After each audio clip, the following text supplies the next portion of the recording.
ሰላም እንደምን ሰነበታችሁ ውድ ተመልካቾቻችን ለዕለቱን ዜናዎች ይዤላችሁ የቀረብኩት እኔ ቢኒያም ነኝ አብራችሁን ቆዩ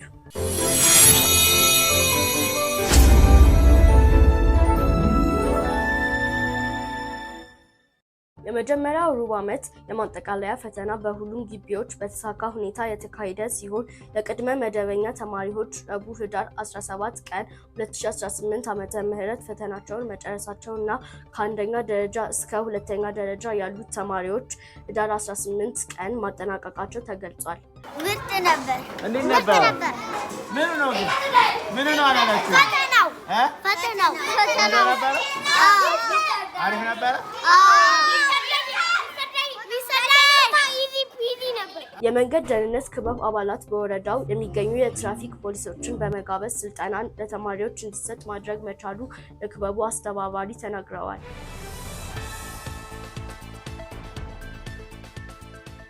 በላም የሚገኘው የበጎ አድራጎት ክበብ አባላት በክበቡ አመራሮች አስተባባሪነት ድጋፍ ለሚያስፈልጋቸው የትምህርት ቤቱ ሰራተኞች ድጋፍ ማድረግ መቻሉን የክበቡ አስተባባሪዎች ገልጸዋል።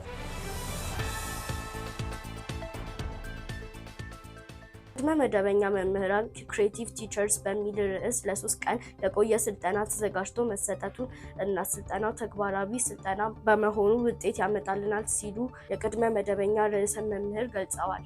በስነ ልቦናው ቲቸር ነው፣ በባህሪው ቲቸር ነው፣ በፕሬዘንሱ ቲቸር ነው። ይሄንን በደንብ በሹር ሆኖ በሁለተኛ ደረጃ ግቢ እና በለም ግቢ ለሚገኙ መምህራን ልጆች እንዴት ይማራሉ በሚል ርዕስ ስልጠና ተዘጋጅቶ መሰጠቱን የካውንስሊንግ እና ጋይዳንስ ክበብ አስታውቋል።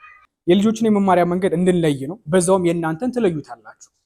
እኛም የምንማረው በዋነኛነት በየትኛው መንገድ ነው የሚለውንም ላላችሁ ሰልፍ አዌርነስ የሆነ ያክል ጨምርላችኋል። ከዜናዎቹ ጋር እኔ እምነት ነበርኩ። እስከ ሳምንት ቸር